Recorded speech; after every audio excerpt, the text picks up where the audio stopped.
మన ప్రభువును రక్షకుడైన యేసుక్రీస్తు నామమున గుడ్ సమరణ ఆర్మీ కుటుంబ సభ్యులైన మీ అందరికీ శుభావందనాలు.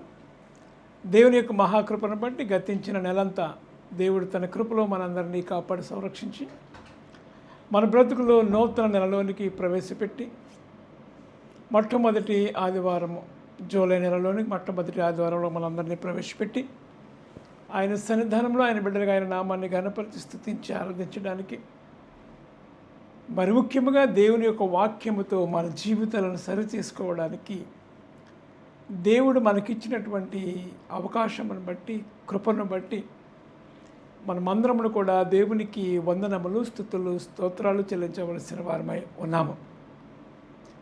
దేవుని యొక్క మహాకృపలో మనము త్రిత్వము తరువాత 5వ ఆదివారంలోనికి మనం వచ్చి ఉన్నాం.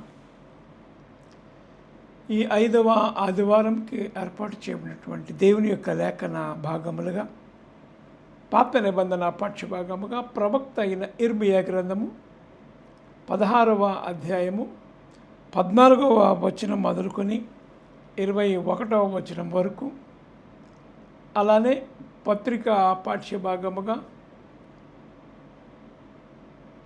పేతురు గారు, పరిశుద్ధులైన పేతురు గారు భక్తకోటికి రాసినటువంటి మొదటి పత్రిక 2వ అధ్యాయము 4వ వచనం మొదలుకొని 10వ వచనం వరకు, అలానే సువార్త పాఠ్యభాగముగా పరిశుద్ధులైనటువంటి మత్తయి గారు రాసినటువంటి సువార్త 16వ అధ్యాయము 13వ వచనం మొదలుకొని 26వ వచనం వరకు ఉన్నటువంటి లేఖన భాగములు ఈ వారము మనకు పాఠ్యాంశములుగా ఇవ్వబడి ఉన్నవి.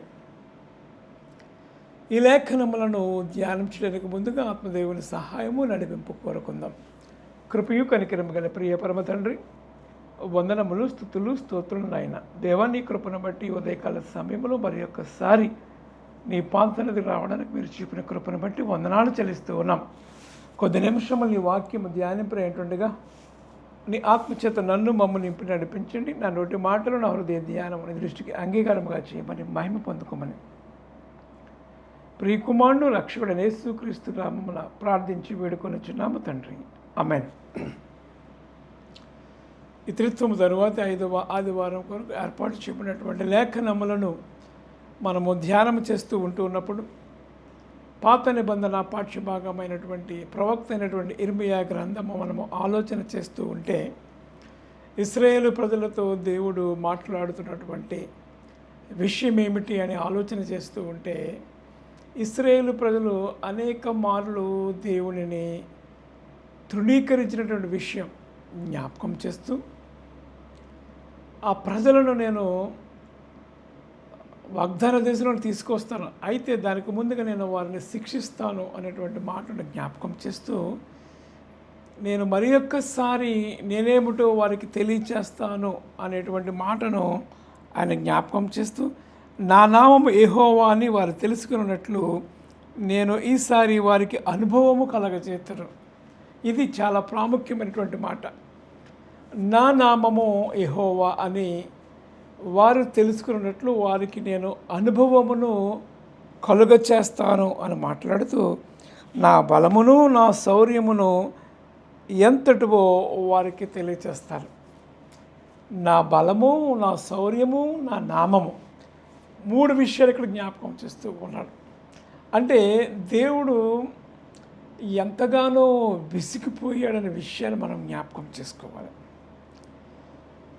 రెండవదిగా ఆలోచన చేస్తూ ఉన్నప్పుడు, దేవుడు ఇశ్రాయేలు ప్రజలు బానిసత్వములో ఉన్నప్పుడు వారందరూ ఏకకంఠముతో ప్రభువా లేక దేవా, ఈ బానిసత్వము నుంచి మమ్మల్ని విడిపించి నీ నామాన్ని మహిమపరచుకో అని వారు ప్రార్థన చేస్తారు ఏకకంఠంతో. మనందరికీ తెలుసు. ఆ విషయాన్ని మనం జ్ఞాపకం చేసుకున్నప్పుడు దేవుడు వారి ప్రార్థన ఆలకించి నేను దిగువచ్చాను అని మోషేతో మాట్లాడటం కూడా మనం విన్నాం. అంటే దేవుడు ఎలాంటి వాడు అంటే, మన ప్రార్థనకు చలించేవాడు, మన ప్రార్థనకు జవాబిచ్చేవాడు. ఆయన బిడలైనటువంటి మనము శ్రమలో ఉన్నప్పుడు కన్నీటితో మొరపెడితే మన ప్రార్థనకు ఆయన చలించిపోయి వెంటనే జవాబిచ్చేవాడు, మన పక్షమును కార్యం చేయువాడు అనే విషయాన్ని మనం జ్ఞాపకం చేసుకోవాలి. దేవుడు ప్రేమ అయి ఉన్నాడనే విషయాన్ని జ్ఞాపకం చేసుకోవాలి. ఆయన ప్రేమ నిన్న నేడు నిరంతరము ఏకరీతిగా ఉన్నటువంటి ప్రేమ. అయితే ఎన్నో ఆశ్చర్య కార్యాలు వారు చూశారు ఇజ్రాయేలు ప్రజలు.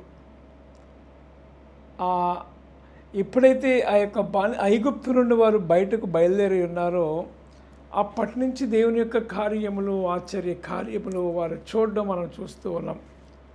సముద్రమును 2 పాయలుగా చేయడం, ఆరిన నేలను ఇశ్రాయేలు ప్రజలను నడిపించడం, అదే సముద్రములో ఇశ్రాయేలు ప్రజలను తప్పించిన తరువాత ఫరో సైన్యమంతా నీటిలోనే దేవుడు లయం చేయడం, అటు తరువాత ఆకాశము నుండి మన్నాను, బండ నుండి నీళ్లు, ఎండదెబ్బ తగలకుండా మేఘస్తంభము, చీకట్లో వారు ఎక్కడైతే రాళ్ళు తగిలి పడిపోతారేమో వారికి అగ్నిస్తంభముగా ఉండి వారిని కాపాడుతూ పోషిస్తూ ఉన్నటువంటి విషయాన్ని వారందరూ కూడా మరిచిపోయారు.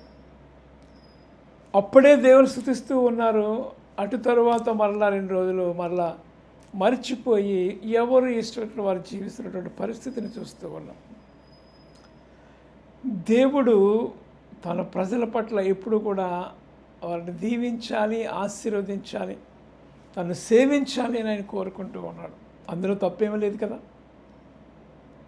తండ్రి తన కుమారుని జాలిపడినట్లు దేవాతి దేవుడు కూడా ఆయన బిడ్డలను జాలి చూపే దేవుడు. అయితే తండ్రి మాటను ఎవరైతే వ్యతిరేకిస్తూ ఉంటారో వారికి శిక్ష తప్పదు, పనిష్మెంట్ తప్పదు.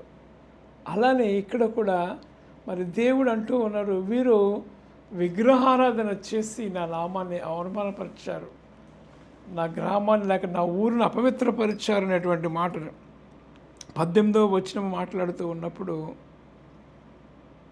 వారు తమ హేయ దేవదూతల కరేబలము చేత నా దేశమును అపవిత్రపరిచి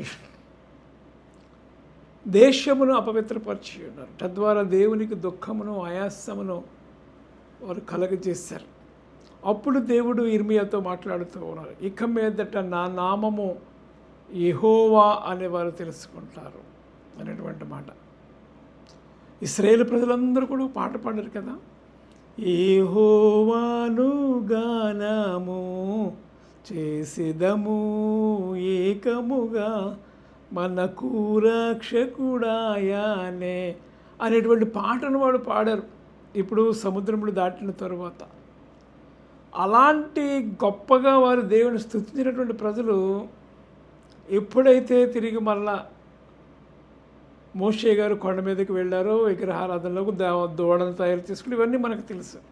మరలా దేవుడు మరలా మోషేని పిలవడం, సెకండ్ టైము 10 ఆజ్ఞలు రాసి ఇవ్వడం, ఇవన్నీ మనకు తెలుసు. అప్పటి నుంచి కూడా వారు విగ్రహారాధన వైపు వారు వెళ్ళిపోతూ ఉన్నారు. దేవుడు శిక్షించడం, మరలా వారు పశ్చాత్తాపడడం, మరలా ఇదే అయిపోతూ ఉంది. అయితే ఇక్కడ ప్రవక్త అయినటువంటి ఇర్మియాతో మాట్లాడుతూ, ఇక మీదట నేను వారికి అనుభవమును కలగచేతును, నా పేరు యెహోవా అని వారు తెలుసుకుంటారు, నా శౌర్యము నా బలము.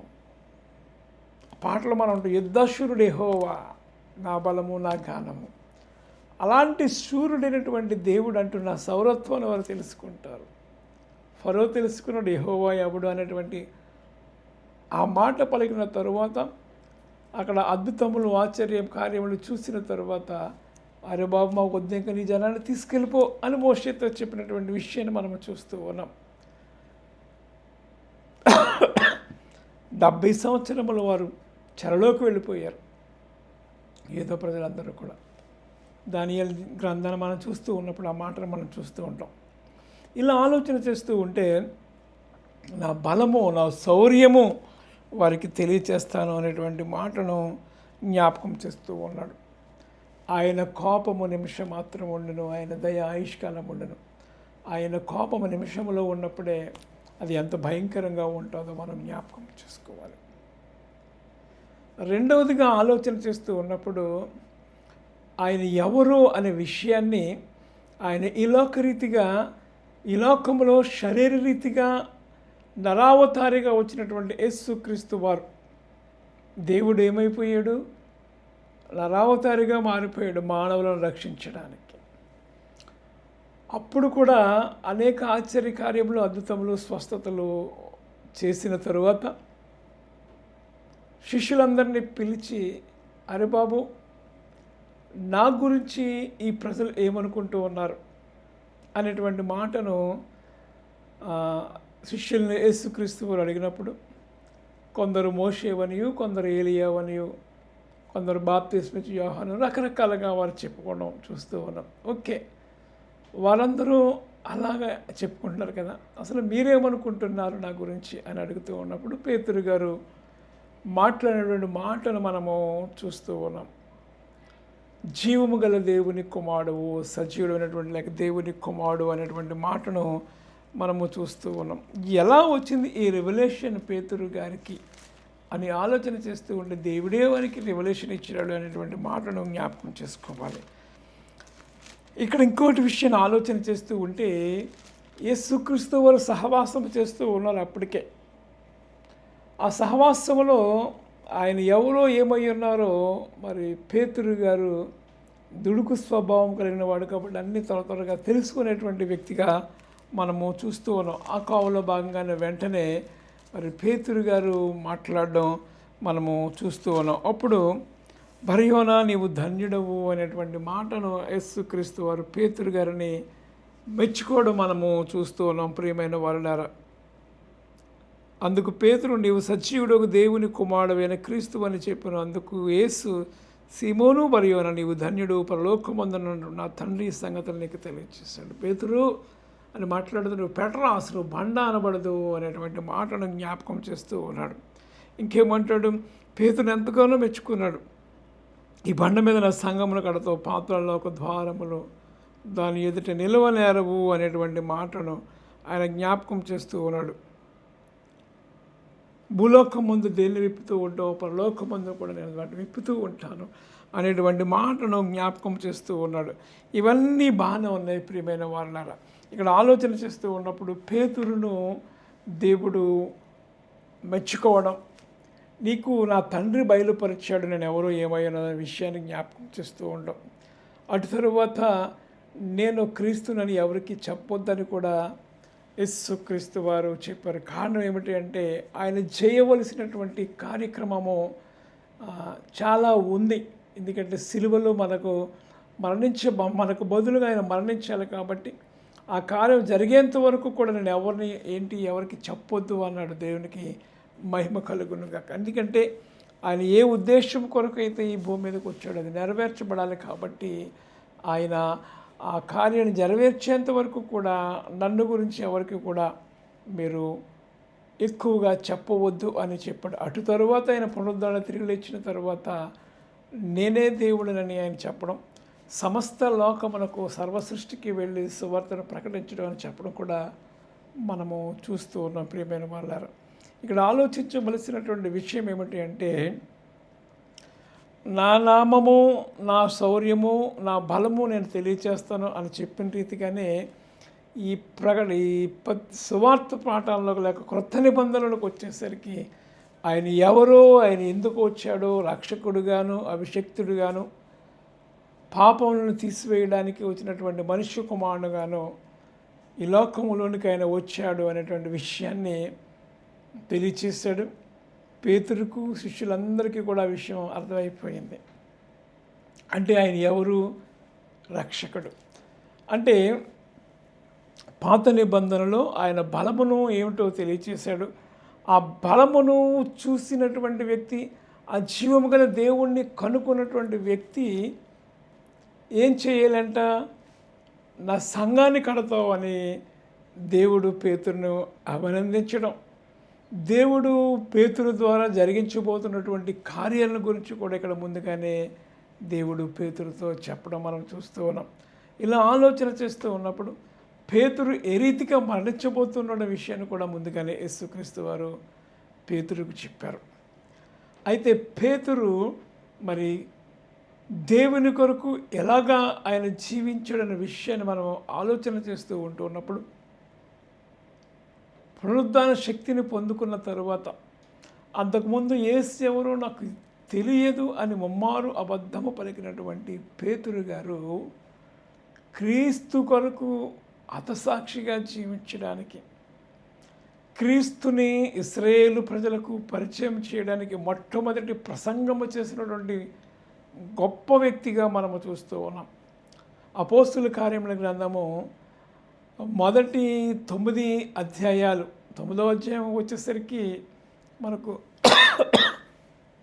అపోస్తులైనటువంటి పేతురు గారు పరిచయం మనం చూస్తూ ఉన్నాం. అప్పటి వరకు కూడా మరి పేతురు గారు ఆయన ఆత్మాభిషేకంతో నింపడినటువంటి వ్యక్తిగా మనము చూస్తూ, ఇశ్రాయేలు ప్రజలారా నజరేయుడైన యేసుక్రీస్తును మీరు చంపేస్తారు అనేటువంటి విషయాన్ని జ్ఞాపకం చేస్తూ, మరణము ఆయనను బంధించి అసాధ్యం అనే విషయాన్ని జ్ఞాపకం చేస్తూ, ఆయన తిరిగి లేచాడు అనే విషయాన్ని ఇశ్రాయేలు ప్రజలందరికీ కూడా ఆయన తెలియచేసిన విషయాన్ని మనం జ్ఞాపకం చేస్తూ ఉంటాం. అపోస్తుల కార్యముల గ్రంథము 2వ అధ్యాయాన్ని మనము ఆలోచన చేస్తూ ఉంటున్నప్పుడు ఈ మాటలు మనము చూస్తూ ఉన్నాం. అంటే పేతురు గారు దేవుణ్ణి తెలుసుకున్నాడు. తెలుసుకున్న వ్యక్తి ఏం చేయాలి అనే విషయాన్ని ఇక్కడ జ్ఞాపకం చేస్తూ ఉంటే, సజీవమైనటువంటి రాళ్ల వల్లే ఆయన కట్టబడ్డాడు. సజీవుడైనటువంటి దేవుని యొద్దకు ఆయన వచ్చాడు. సజీవుడైనటువంటి దేవునికి సాక్షిగా అతను నిలబడి దేవుని బిడ్డగా ఆత్మ సంబంధమైన మందిరము వల్ల అతను కట్టబడ్డాడు. అనేకులకు వెలుగుగా ఉండి అనేకులను దేవుని వైపు నడిపించే వ్యక్తిగా ఉన్నాడనే విషయాన్ని మనము జ్ఞాపకం చేసుకోవాలి. ఈ విషయాన్ని మనం ఆలోచన చేస్తూ ఉన్నప్పుడు, దేవుడు ఎవరో ఏమై ఉన్నాడో నీవు తెలుసుకున్నావు కాబట్టి, తెలుసుకున్న నీవు ఏమి చేయాలి అంటే క్రీస్తును అనేకులకు పరిచయం చేయాలి. జీవజలములో ఓటనటువంటి దేవుని అనేకు తెలియజేస్తూ అనేక మందిని యేసుక్రీస్తు వద్దకు తీసుకురావాలి, నడిపించాలి, రక్షణ మార్గంలో నడిపించాలి, రక్షకుడైనటువంటి యేసుక్రీస్తును పరిచయం చేయాలి. అది ఆ బాధ్యత అది పేతురు మీదనే కాదు, అందరి మీద ఉంది. క్రీస్తు రక్తంలో కడగబడినటువంటి వారందరి మీద ఉంది అనే విషయాన్ని మనము జ్ఞాపకం చేసుకోవాలి. అలానే సువార్త ప్రకటన అనేది కేవలం ఒక ఇశ్రాయేలు ప్రజలకు మాత్రమే అనేటువంటి ఆలోచనలో ఒకప్పుడు పేతురు ఉండేవాడు. ఆ కొర్నేలి గారు ఆ దర్శనమును చూసిన తర్వాత, లేక చతుష్పాద జంతువుల దర్శనము చూసిన తర్వాత, ఆ కొర్నేలి గారి యొక్క భటులు అక్కడికి వచ్చిన తరువాత ఆ దర్శనము రియలైజ్ అయింది ఏంటంటే, సువార్త ప్రకటన అనేది కేవలము ఒక ఇశ్రాయేలు ప్రజలకు మాత్రమే కాదు, కానీ అన్ని రకాల జాతులకు, అన్ని రకాల వర్ణులకు, సర్వ సృష్టికి, అంటే దేశంలో ప్రపంచంలో ఉన్నటువంటి సర్వమానవాళికి సువార్తను ప్రకటించాలి, రక్షణ అవసరము, రక్షణ కలుగ చేయాలి, రక్షకుడైనటువంటి యేసు క్రీస్తును మనము ప్రకటించాలి అనేటువంటి ఆలోచనకు వచ్చాడు. దేవుని నామానికి మహిమ కలుగును కాక.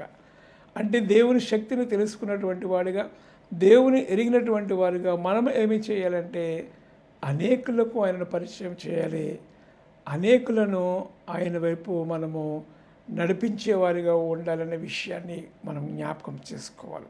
పేతురు గారు అదే చేశారు. పేతురు గారు ఈ అపోస్తుల కార్యములు 2వ అధ్యాయం అంతా కూడా మనం ఆలోచన చేస్తూ ఉన్నప్పుడు 22వ అధ్యాయము 2వ వచనం, 2వ అధ్యాయము 22వ వచనంలో, దేవుడు నిశ్చయించిన సంకల్పము ఆయన భవిష్యత్ జ్ఞానమును అనుసరించి అప్పగించబడినటువంటి ఈయన మీరు దుష్టుల చేత సిలువ వేయించి చంపితిరి, మరణమును ఆయనను బంధించినట అసాధ్యము కనుక దేవుడు మరణ వేదనను తొలగించి ఆయన లేపెను అనేటువంటి మాటను జ్ఞాపకం చేస్తూ ఉన్నాడు. ఇంకా 36వ వచనంలో, మీరు సిలువ వేయబడినటువంటి ఈ యేసునే దేవుడు ప్రభువుగాను క్రీస్తుగాను నియమించెను, ఇది ఇశ్రాయేలు వంశం ప్రజలందరూ రూఢిగా తెలుసుకోవాలి. ద ఫస్ట్ మెసేజ్ ఇశ్రాయేలు ప్రజలకు యేసు క్రీస్తుని గురించి పరిచయం చేసినటువంటి వ్యక్తిగా ఈ పేతురు గారిని మనము చూస్తూ ఉన్నాం. ప్రియమైన వారలారా, మనము కూడా ఏమి చేయాలి అని అంటే, పేతురు గారి వలె యేసు క్రీస్తు దగ్గరకు మనం అనేక మందిని నడిపించాలి. అదే మాట్లాడుతూ ఉన్నాడు. ఈ పత్రిక పాఠ్యభాగంలో పేతురు గారు రాసినటువంటి మొట్టమొదటి పత్రిక 2వ అధ్యాయం అంతా కూడా మనము ఆలోచన చేస్తూ ఉంటే ఇదే విషయాన్ని మనం జ్ఞాపకం చేస్తూ ఉన్నాం. ఏమంటూ ఉన్నాడు? ఈ 2వ అధ్యాయంలో 4వ వచనం నుంచి మనము చూస్తూ ఉంటున్నప్పుడు, లేక 5వ వచనంలో 4వ వచనం, దేవుని దృష్టికి ఏర్పరచబడినది అమూల్యమును సజీవమైనటువంటి రాయగు ప్రభువు వద్దకు వచ్చిన వారే. మనం ఎవరి దగ్గరకు వచ్చామట? సజీవుడైనటువంటి ప్రభువుకు రాయి అంటున్నాడు. అంటే క్రీస్తే ఆ బండ అనేటువంటి మాటను పౌలు గారు మాట్లాడిన రీతిగా ఇక్కడ పేతురు గారు కూడా మాట్లాడారు. సజీవమైనటువంటి రాయియగు ప్రభువు వద్దకు, జీవం గల దేవుని వద్దకు మీరు వచ్చారు అనేటువంటి మాటను జ్ఞాపకం చేస్తూ ఏమంటూ ఉన్నాడు? యేసుక్రీస్తు దేవునికి అనుకూలమైన ఆత్మ సంబంధమైన బలులు అర్పించాలి, ఆత్మ సంబంధమైనటువంటి బలులు అర్పించాలి అనేటువంటి మాటను జ్ఞాపకం చేస్తున్నాడు. శరీర సంబంధమైనటువంటి బలులు కాదు, కానీ ఆత్మ సంబంధమైనటువంటి బలులు అర్పించాలి అనేటువంటి మాటను జ్ఞాపకం చేస్తూ ఏమంటున్నాడు? దేవునికి అనుకూలముగా ఆత్మ సంబంధమైన బలులను అర్పించుటకును పరిశుద్ధ యాజకులుగా ఉండినట్లును మీరును సజీవమైన రాళ్ల వలె కట్టబడి ఆత్మ సంబంధమైన మందిరములుగా కట్టబడుచు ఉన్నారు. మనం ఎలా ఉన్నామంటే ఆత్మ సంబంధమైనటువంటి మందిరాలుగా ఉన్నాము. అంటే క్రైస్తవుడు ఎలా ఉండాలి అంటే మనమే ఒక చర్చిలా ఉండాలి, మనమే ఒక మందిరముగా ఉండాలి, నడుస్తున్నటువంటి పత్రికల వలె ఉండాలి అని మాట్లాడుతూ ఉన్నాడు ఈ పేతురు గారు. కాబట్టి క్రీస్తుని తెలుసుకున్నటువంటి మనము క్రీస్తుని ఇతరులకు చూపించేవారిగా పరిశుద్ధత కలిగి మనము జీవించాలి అనే విషయాన్ని జ్ఞాపకం చేస్తూ ఉన్నాడు. ఇంకా ఆలోచన చేస్తూ ఉన్నప్పుడు ఏమంటున్నాడంటే, మీరు సజీవమైన రాళ్ల వలె ఆత్మ సంబంధమైన మందిరముగా కట్టబడుచు ఉన్నారు. ఇదిగో నేను ముఖ్యమైనది ఏర్పరచబడి అమూల్యమైనటువంటి మూలరాతిని సీయోనులో స్థాపించి ఉన్నాను, ఆయన యందు విశ్వాసం ఉంచువాడు ఎవడను సిగ్గుపడాలని లేఖనం సెలవిస్తుంది అనేటువంటి మాటలు మాట్లాడుతూ, విశ్వసించినటువంటి మీకు ఆయన అమూల్యమైన వాడు. విశ్వసింపని వానికైతే, ఎవరైతే ఇల్లు కట్టే వారు ఆ రాతిని తృణీకరిస్తూ ఉంటారో అదే రాయి మూలకు తలరాయి అయినటువంటి విషయాన్ని జ్ఞాపకం చేస్తూ ఉన్నాడు. ప్రియమైన వాళ్ళ అసలు విషయాన్ని ఇక్కడ మాట్లాడుతూ ఉన్నాడు. ఏమంటున్నాడంటే, ఒకప్పుడు దేవునికి దూరంగా ఉన్నటువంటి మీరు, ఒకప్పుడు దేవుడు ఎవరో ఎరిగినటువంటి మీరు ఇప్పుడు దేవుని బిడ్డలుగా ఉన్నారు, దేవుని యొద్దకు వచ్చారు, ఆత్మ సంబంధమైనటువంటి మందిరముల వల్ల మీరు కట్టబడుతూ ఉన్నారు. అంత మాత్రమే కాదు, కానీ మీ మీద ఒక భారము ఉన్నది అనే విషయాన్ని జ్ఞాపకం చేస్తూ ఏమంటున్నాడంటే, మీరు పరిశుద్ధమైనటువంటి యాజకులుగా మీరు ఉండాలి.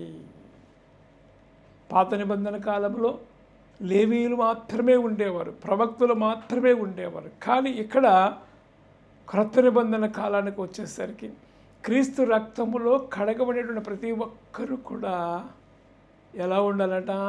పరిశుద్ధ యాజకులుగా మనం మారిపోవాలి అనేటువంటి మాటను ఇక్కడ పేతురు గారు భక్తకోటికి లేఖ రాస్తూ ఆయన మాట్లాడుతూ ఉన్నారు.